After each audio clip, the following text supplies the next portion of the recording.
आदाब, इस्तकबाल है। मैं हूं आपके साथ अबू हुरैरा। मरकजी वजीर खजाना निर्मला सीतारमण ने पार्लियामेंट में शोर-ओ-गुल के दरमियान बजट 2021-22 पेश कर दिया। वजीर खजाना ने बजट तकरीर में तफसील से बताया कि मरकजी हुकूमत ने सेहत, तालीम, रेल और ज़राअत समेत मुख्तलिफ शोबों के लिए बजट और मंसूबों का जिक्र किया। हर बार की तरह इस बार भी अक़लियती उमूर के बजट में कटौती की गई है। इस बीच अपोजिशन और आम लोगों की तरफ से बजट पर मिला जुला रद्द अमल सामने आ रहा है। राहुल गांधी ने बजट में हुकूमत पर गरीब और आम लोगों को नजरअंदाज करने का इल्जाम आयद करते हुए कहा है कि हुकूमत मुल्क के आम लोगों को खुश देखना नहीं चाहती है, लिहाजा इनके मफाद में कोई इक़दाम नहीं किया जा रहा है। उन्होंने मजीद कहा कि हुकूमत सिर्फ अवामी अमला को निजी हाथों में फरोख्त करने के मंसूबे पर जोर दे रही है। खैर, ये तो सियासत से की बातें हैं और सियासत से हटकर सवाल यही उठता है कि क्या ये बजट मुल्क को तरक्की के रास्ते पर ले जाएगा?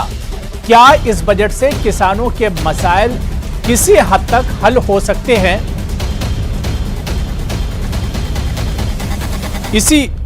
इसी पर हम बात करेंगे। बहुत खास मेहमान मेरे साथ जुड़े हुए हैं। बहुत जल्दी अपने मेहमानों का आपसे तारुफ करा देता हूं। मेरे साथ माहिर माशियात इकोनॉमिस्ट आशीष सरकार जी मेरे साथ जुड़े हुए हैं। आशीष जी, एक बार फिर आपका बहुत इस्तकबाल है। और मेरे साथ कांग्रेस के तर्जुमान डॉक्टर अजय उपाध्याय जी भी डिबेट का हिस्सा हैं, डिबेट में जुड़े हुए हैं। अजय उपाध्याय जी, आपका भी बहुत इस्तकबाल है न्यूज़ 18 उर्दू में। कुछ देर में बीजेपी के स्पोक्स पर्सन और इसके अलावा किसान लीडर भी इस डिबेट का हिस्सा होंगे। मैं सबसे पहले आशीष सरकार साहब आपके पास आना चाहूंगा। आशीष सरकार जी, 2-3 बातें इस बजट से पहले की जा रही थी कि आत्मनिर्भर भारत या इसके अलावा कोविड के दौर में जिस तरह की परेशानियां हुई उसे देखते हुए, और बार बार हम सुनते हैं कि 5 ट्रिलियन इकोनॉमी की बात की जाती है। आज का जो ये बजट है, क्या वाकई में लोगों की उम्मीदों पर खरा उतरता नजर आ रहा है? क्या जो सरकार का टारगेट है 5 ट्रिलियन इकोनॉमी का, क्या उस पर यह बजट एक तरह से खरा उतर रहा है?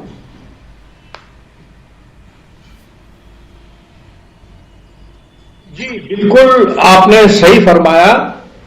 ये जो बजट है, ये आत्मनिर्भर भारत की जो परिकल्पना है सरकार की और मोदी सरकार की, उसको पूरा करती हुई दिख रही है। भारी मात्रा में डिसइन्वेस्टमेंट किया जाता है, जैसे किया जा रहा है। जो LIC है, उसका जो डिविडेंड मेच्योरिटी स्टेज होती है एक इंडस्ट्री की, वो पूरी हो चुकी है। इसलिए आपको इसको डिसइन्वेस्ट करके वो सारा पैसा इंफ्रास्ट्रक्चर में लगाया जा रहा है। आप जानते हैं कि कई सारे नए रोड्स, नए हाईवेज तैयार करने की घोषणा करी गई है जी। इन इंफ्रास्ट्रक्चर में इन्वेस्टमेंट करने से पैसा गरीब के हाथों में, मजदूर के हाथों में जाएगा। और जो सड़कें जिन गांवों के पास से, जिन खेतों के पास से, जिन जंगलों के पास से गुजरेंगी, वहां पे नई उम्मीद लाएगी, विकास के नए आयाम पैदा होंगे। वहां पर स्कूल बनेंगे, पेट्रोल पंप बनेंगे, बाजार बनेंगे, और वहां के जो किसान हैं वो समृद्ध होंगे। वहां के किसान अपनी फसल को बाजार तक ले जाने के लिए स्वच्छंद होंगे। यानी हरियाणा का किसान अपने सब्जियों को, गेहूं को या और उत्पादों को केरल तक जाकर बेचने के लिए उसके पास में एक ऑप्शन पैदा हो जाएगा जी। इसी तरह से शिक्षा के क्षेत्र में एकलव्य विद्यालय, सैनिक स्कूल बढ़ाए जा रहे हैं और रिसर्च के नए नए आयाम ढूंढे जा रहे हैं। 6 पिलर्स पर ये जो खड़ा हुआ जो हमारा ये बजट है, वो आत्मनिर्भर भारत की ओर दर्शाता है। मेरा मानना यह है कि ये बजट स्वावलंबी भारत की ओर ले जाएगा, भारत को एक मजबूत अर्थव्यवस्था देगा, बेरोजगारी के ऊपर एक बहुत बड़ा प्रहार करेगा, और जो शिक्षा, डेवलपमेंट, टेक्नोलॉजी और नए नए आयामों की ओर खुलेंगे। बिल्कुल। और यही नहीं, जो मुल्क की हमारी अर्थव्यवस्था और खाद्यान्न विशेषकर मजबूत करेगा, और आने वाले दिनों में जो ख्वाब है 5 ट्रिलियन इकोनॉमी का, उसकी तरफ भी, उसके लिए एक रास्ता भी हमवार करेगा ये बजट। मेरे साथ एक और बहुत खास मेहमान नेहा दुआ जी। बीजेपी की तर्जुमान है, स्पोक्सपर्सन है, वो भी मेरे साथ जुड़ चुकी हैं। नेहा दुआ, आपका भी बहुत इस्तकबाल है न्यूज 18 उर्दू में। मैं डॉक्टर अजय उपाध्याय जी आपके पास आना चाहूंगा।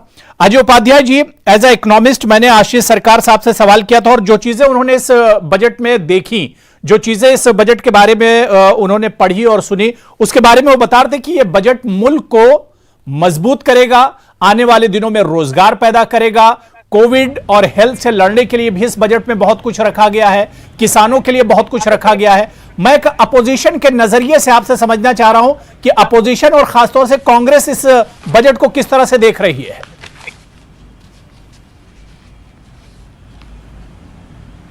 देखिए, अर्थशास्त्री महोदय के नजरिए पर और उनके सोच पर मैं कोई प्रश्न नहीं लगाऊंगा, क्योंकि विद्वान व्यक्ति होंगे वो, तभी आपने उनको अर्थशास्त्री के तौर पे यहां प्रस्तुत किया है। लेकिन जो मुद्दे उन्होंने गनाए और जो बजट में है, वास्तविकता का जो अंतर है, वो मैं जरूर प्रदर्शित करना चाहूंगा, कांग्रेस प्रवक्ता के हैसियत से भी, पार्टी के दृष्टिकोण के हैसियत से भी और एक नागरिक के हैसियत से भी। कोविड का जो दौर चल रहा है, जिस तरह अर्थव्यवस्था संकट के दौर से चल रही थी, पहले से भी चल रही थी, और जिस तरह रसातल में कोरोना के महामारी के कारण चली गई, उसको अब फिर से कैसे रिवाइव किया जाए, इसके लिए बड़ी जरूरत थी और आशाएं थी, चूंकि सभी क्षेत्र में सभी लोग परेशान हैं। किसानों को सबसे ज्यादा अभी मजबूरियों का हालात अब पूरा देश देख रहा है, कैसे किसान आंदोलन में वो लोग हैं। खेती विरोधी कानून के साथ साथ उनकी जो और भी मांगे थी और लगता था कि उस पर कुछ राहत सरकार देगी, लेकिन हुआ उल्टा। किसान विरोधी ये बजट में इसको मानूंगा। पहला 2-3 पॉइंट है। पहला पॉइंट है, खेती और किसानी की अनदेखी करके खेती का बजट जो है 6% जो है घटाया गया है। पीएम किसान निधि का जो बजट है वो 13% घटाया गया है, जिस पर पीठ थपथपाते रहते हैं प्रधानमंत्री सदैव।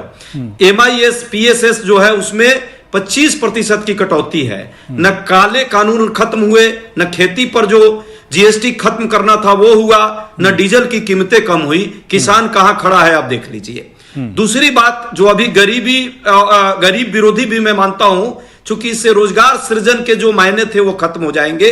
ग्रामीण मनरेगा का सबसे बड़ा जो आधार होता है, मनरेगा से ग्रामीण रोजगार मिलता था।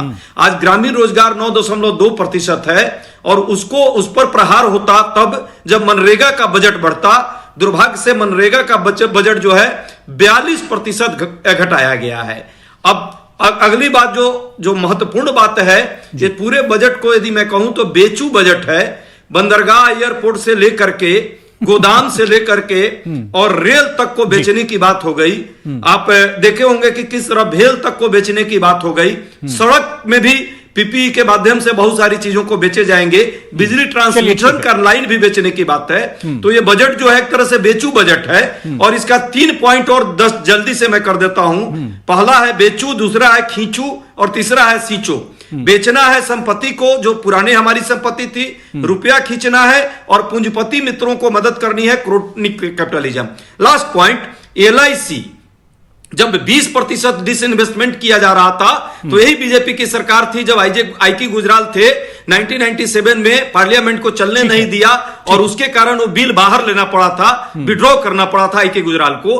आज वो 74% पर पहुंच गई। ये आप देखिए इसका दोहरा चरित्र। और अगली बात जो है, किस तरह से 2 बैंक को भी बेचने की बात आई है। आगे देखिए, हो सकता है कुछ सालों में बाकी सारे सरकारी बैंक जो है बिक जाएंगे। तो ये बेचने के लिए सरकार ने इस बजट की तारीफ की है। खुद PM मोदी साहब ने इस बजट की तारीफ की है और निर्मला सीतारमण जी को मुबारकबाद पेश की है। मेरे साथ इस बीच किसान लीडर अवतार सिंह संधू जी भी जुड़ चुके हैं। अवतार सिंह संधू जी, आपका भी बहुत इस्तकबाल है न्यूज 18 उर्दू में। नेहा दुआ जी, अपोजिशन, जाहिर सी बात है कि मुझे तो यह लगता है कि जो बातें डेवलपमेंट के लिए होनी चाहिए, मुल्क के मफाद में होनी चाहिए, लोगों के फायदे के लिए होनी चाहिए, उसका हर हाल में उसकी तारीफ होनी चाहिए। लेकिन मैं देखता हूं कि जो लोग अपोजिशन में होते हैं वो कभी तारीफ नहीं करते, कितना भी अच्छा आप कर लीजिए। जो चीजें यहां पर डॉक्टर अजय उपाध्याय जी गिना रहे थे कि क्या क्या कमियां हैं, कहां कहां पर एक तरह से फेल्योर नजर आ रहा है इस बजट में सरकार का, मैं वही चीज आपसे समझना चाह रहा हूं नेहा जी। देखिए, पहले तो मैं ये कहूंगी, ये जो बजट है ये भारत की अर्थव्यवस्था को और मजबूत करने के लिए, जैसा कि अनुमान लगाया गया है कि V शेप में हमारी इकोनॉमी बढ़ रही है। सभी अर्थशास्त्री इससे डिनाई नहीं कर सकते। कोई भी अर्थशास्त्री ये नहीं कह सकता कि हमारी जो ग्रोथ है वो GDP की आने वाले 6 से 7 महीनों में 11.5 तक चली जाएगी।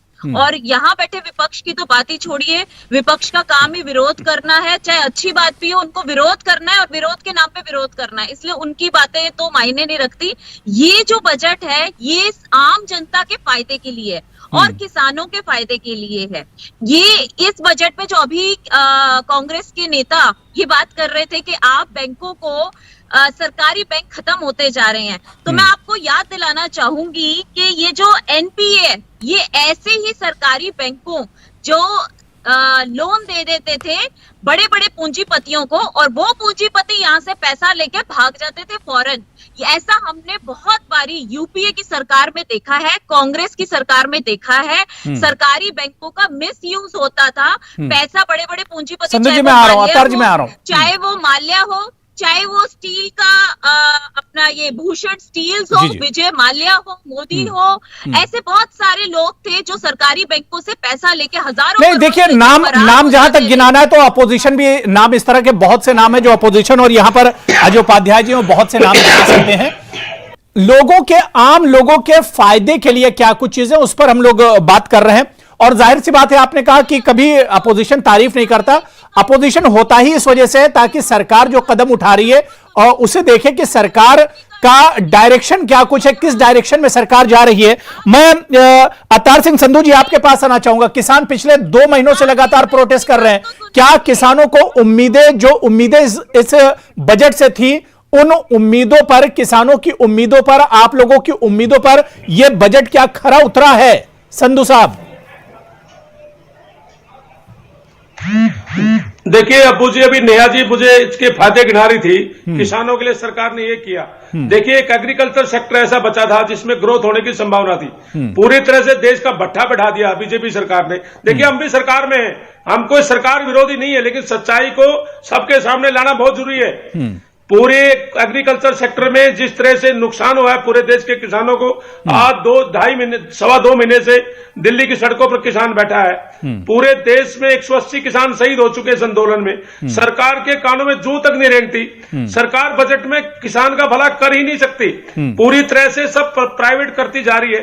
रेलवे प्राइवेट, बिजली प्राइवेट, सब कुछ प्राइवेट। अब बैंकों को प्राइवेट करके देश का बंटाधार करना चाहते हैं। पूरे किसान एग्रीकल्चर सेक्टर को गवर्नमेंट का होने से फायदे होते हैं लोगों अरे को। नया जी, देश के प्रधानमंत्री ने किसानों से वादा किया था।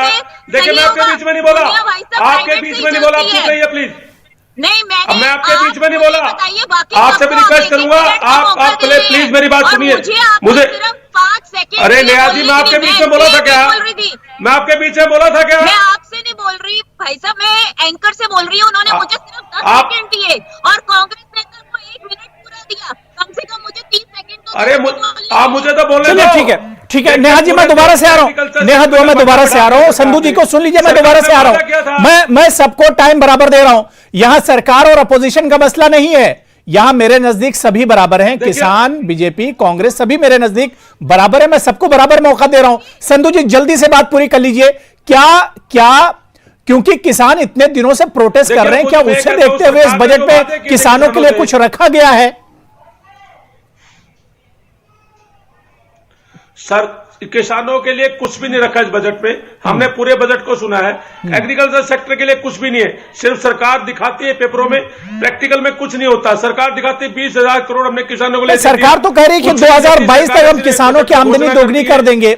एमएसपी जिस तरह से चल रही है उसी तरह से चलती रहेगी। इसके अलावा ग्रीन जो उनकी एक पॉलिसी है उस पर काम कर रहे हैं, उस पर एक तरह से उसे आने वाले दिनों में उस पर काम किया जाएगा। अबू जी, मैं कहना चाहता हूं जी, देखिए अबू जी, मैं कहना चाहता हूं 2022 तक जो आय दोगुनी करने की सरकार बात कर रही है, 2022 तक तो देश में 10,000 किसान सुसाइड कर जाएंगे।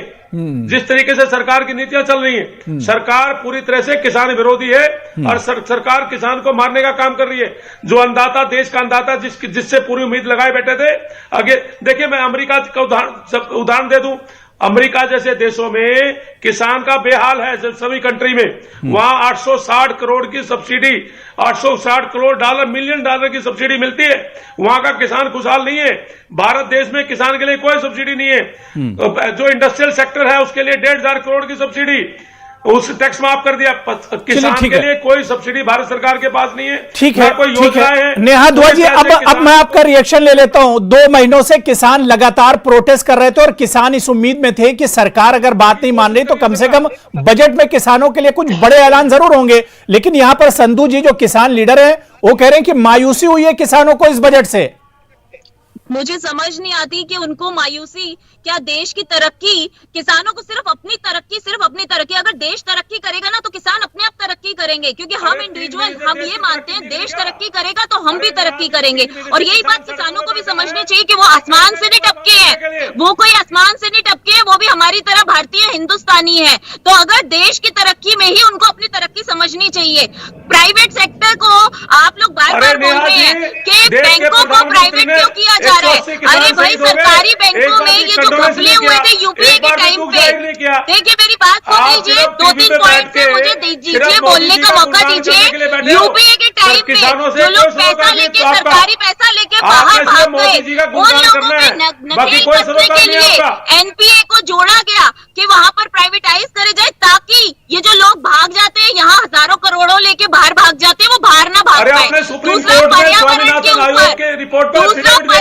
के ऊपर 2000 करोड़ का बजट अलग से रखा गया कि दिल्ली वाले या मुंबई वाले जितने भी मेट्रोपॉलिटन सिटीज होती हैं, आप लोग वहां गांव में पराली जलाते हैं, हम लोगों की सांसें फूकती हैं, हमारे अंदर हमारे बच्चे जो हैं वो दमे का शिकार होते हैं। आप लोगों का तो कुछ नहीं जाता, आपने पराली जला दी और उसके बाद कहेंगे कि हम तो जलाएंगे, कर लो जो करना है। तो हमारी सरकार ने, ठीक है, नहीं, किसानों को ये उम्मीद थी कि इस बजट पे कुछ बड़ा ऐलान किसानों के लिए होगा। पिछले 2 महीने से लगातार ये किसान प्रोटेस्ट कर रहे थे। ठीक है, नेहा जी बात हो गई, संधू जी आपकी भी बात हो गई, अतार जी बात हो गई, मैं आ रहा हूं। मैं बहुत देर से आशीष सरकार जी वेट कर रहे हैं। आशीष सरकार जी, इस बजट में जो प्राइवेटाइजेशन की बात हो रही है, एफडीआई की बात हो रही है, इससे आपको क्या लगता है कि ये मुल्क मजबूत होगा, हमारी जो इकोनॉमी है वो मजबूत होगी, या फिर हमें आने वाले दिनों में इससे नुकसान होगा? हमें तो इकोनॉमी मजबूत नहीं होगी, आप कैसे देखिए, अर्थव्यवस्था का एक ठीक है, मैं रिएक्शन ले लेता हूं, मैं समझ लेता होने लगती हूं है। आशीष सरकार जी से मैं समझ लेता हूं इस चीज को। जी आशीष जी, मैं आपसे जो निवेदन कर रहा था, जैसे आपके पास में एक 5 साल की एफडीआर है जी, तो 5 साल में जब वो मैच्योर हो जाती है तो उस एफडीआर को आप तोड़ देते हैं और फिर उस पैसे को कहीं और इन्वेस्ट करते हैं। चाहे वो नया एफडीआर बना लें या एलआईसी में इन्वेस्ट कर दें, शेयर मार्केट में इन्वेस्ट कर दें या म्यूचुअल फंड में इन्वेस्ट करते हैं जी। ऐसे ही जब एसेट, जैसे हमारे पुराना एलआईसी एक पुराना एसेट है, वो मैच्योरिटी की स्टेट में आ गया है, अब इसकी एलआईसी से अधिक मुनाफा कमाना सरकार के पास में संभव नहीं दिख रहा है। तो इस एसेट को अब बेच दिया जाएगा। इस एसेट को इसका पैसा निकालकर इंफ्रास्ट्रक्चर में डाला जाएगा। आप देख रहे हैं कि सड़कों के लिए, मेट्रो के लिए, रेलवे के लिए, एयरपोर्ट के लिए बहुत बड़ा एलोकेशन किया गया है जी। और ये पैसा जब इंफ्रास्ट्रक्चर में जाएगा तो तुरंत लोगों को काम देगा, रोजगार देगा, नए उद्योगों का आह्वान करेगा और नए एसेट्स तैयार होंगे। अब मान लीजिए आज से 30 या 40 साल बाद सरकार को लगता है कि एयरपोर्ट से जितना हमें कमाना था और इन्वेस्टमेंट हमारा पूरा हो गया, तो उस एयरपोर्ट को बेच सकती है। बेचने के बाद में वो किसी और क्षेत्र में इन्वेस्ट करती है। आपका कैपिटल जो है वो बढ़ता नहीं है, बल्कि इन्वेस्टमेंट करके जो आप कमाते हैं उस इन्वेस्टमेंट को एक इन्वेस्टमेंट से निकालकर दूसरे में लगाते हैं, ताकि एक नया इंफ्रास्ट्रक्चर, नई व्यवस्था खड़ी हो सके। ठीक है, यानी सरकार इकोनॉमी को मजबूत करने के लिए एक दूसरा तरीका अपना रही है। मैं डॉक्टर अजय उपाध्याय, जो चीज यहां पर आशीष सरकार जी बता रहे हैं, आपने बताया कि ये सरकार तो सारी चीजें बेचती चली जा रही है, लेकिन जो चीज यहां पर आशीष सरकार जी बता रहे हैं कि आखिर चीजों को बेचने के पीछे, किसी सेक्टर को बेचने के पीछे सरकार की मंशा आखिर क्या है?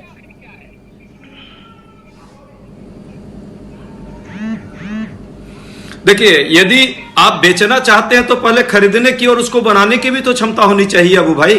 आपके पिताजी ने, आपके दादाजी ने यदि कोई प्रॉपर्टी बनाई थी तो उस प्रॉपर्टी का सदुपयोग तब होता जब उसका जो आप इन्वेस्टमेंट कर रहे हैं वो इन्वेस्टमेंट से भी आगे एसेट क्रिएट हो। बहुत सारे ऐसे प्रोजेक्ट हैं जिस प्रोजेक्ट को इस कोरोना में हम लोग चाहते थे कि उससे ज्यादा जरूरी है। बाकी सोशल और कैपिटल जो है ह्यूमन कैसे कैपिटल डेवलप हो, उस पर तो कहीं खर्च नहीं हो रही है। R&D पर जितना कम खर्च है वो कभी सोचा नहीं जा सकता था। मनरेगा वाले इशू पर जितना कम खर्च है वो कभी सोचा नहीं जा सकता था। सबसे बड़ी बात है अभी एक्सपेंडिचर की बात की है, गवर्नमेंट एक्सपेंडिचर जो कर रही है इंफ्रास्ट्रक्चर पर, मात्र पिछले साल और इस साल में 4,000। अब बीच में नहीं बोलेंगे आप बीच में नहीं बोलेंगे, मैं नहीं बोलूंगा आपसे। ये आदत नहीं ठीक है आपकी, आप ये आदत ठीक नहीं है आपकी। चलिए नेहा जी मैं आ रहा हूँ, नेहा जी मैं आ रहा हूँ, मैं नहीं नेहा दुआ मैं आ रहा हूँ, नेहा जी मैं आ रहा हूँ, नेहा जी मैं आ रहा हूँ, जल्दी से अजय जी जल्दी से बात पूरी कर लीजिए। आप अजय उपाध्याय जल्दी से बात पूरी कर लीजिए और आपको जो आपत्ति है आप बताएं। नहीं ठीक है, जल्दी से अजय जी बात पूरी कर लीजिए। मैं नेहा जी आ रहा हूँ, ध्यान रखिएगा आप। मैं कहता हूं कि MSME सबसे आज MSME मैं आ रहा हूं संधू जी आपके पास, महत्वपूर्ण था, जिस पर खर्च होना था 1,000 यूनिट बंद हो गई। उससे जो है लोगों को रोजगार मिलता, 1,000 छोटे छोटे लघु उद्योग और सूक्ष्म उद्योग बंद हो गए। अवतार सिंह संधू जी 30 सेकंड में रिएक्शन दीजिए, उसके बाद मैं नेहा जी आ रहा हूं, नेहा जी मैं आ रहा हूं, अवतार सिंह संधू जी से भी रिएक्शन ले लेता हूं। जी संधू जी आप कुछ कहना चाह रहे हैं? पतियों के लिए फिर वही कहानी, सड़कों पर जो पैसा अजय जी बात हो गई, अजय उपाध्याय जी आपसे मोर बात हो गई। सरकार जो सड़कों पे पैसा खर्च पीपी पोर्टल पे प्राइवेट सेक्टर में लेकर के उसको टोल लगा देती है। सरकार की कोई योजना नहीं है। PPP मॉडल पे प्राइवेट पब्लिक पार्टनरशिप पे लेकर के सरकार लूट रही है उद्योगपतियों को, किसानों को भी। सरकार टोल लगा देती है उस पर। आम आदमी के लिए कोई फायदा नहीं है। जो सड़कें बनती है किसानों के पैसे से बनती है, आम आदमी के पैसे से बनती है, और टोल लगा के सरकार लूटने का काम कर रही है। चलिए ठीक है, ठीक है। देखिए मेरे पास अब बिल्कुल टाइम नहीं। नेहा जी बात हो गई, नेहा जी बिल्कुल बात हो गई। इस पर और अभी बात हो सकती थी, क्योंकि जाहिर सी बात है पूरे साल का ये बजट है। इस बजट से किसे फायदा होगा, किसे नुकसान होगा, किसे राहत मिलेगी, इस पर बहुत सी बातें हो सकती हैं। किसी दिन हम फिर इस पर बैठेंगे और इस पर हम चर्चा करेंगे। इस वक्त मेरे पास बिल्कुल वक्त नहीं है, लेकिन इतना जरूर देखना होगा कि आने वाले दिनों में क्या इस बजट से मुल्क को मजबूती मिलेगी, हमारी मईशत को मजबूती मिलेगी, या अपोजिशन को जो एतराज है, क्या अपोजिशन की जो मंशा है, क्या वाकई में इस बजट से कुछ नुकसान भी हो सकते हैं, या हमारी इकोनॉमी पर कुछ मनफी असर भी पड़ सकते हैं। यह देखना भी बहुत जरूरी होगा और बहुत अहम होगा। बहुत बहुत शुक्रिया डॉक्टर अजय उपाध्याय जी मेरे साथ जुड़ने के लिए, नेहा दुआ जी, अवतार सिंह संधू जी और आशीष सरकार जी, सभी का बहुत बहुत शुक्रिया मेरे साथ डिबेट में जुड़ने के लिए। आदाब।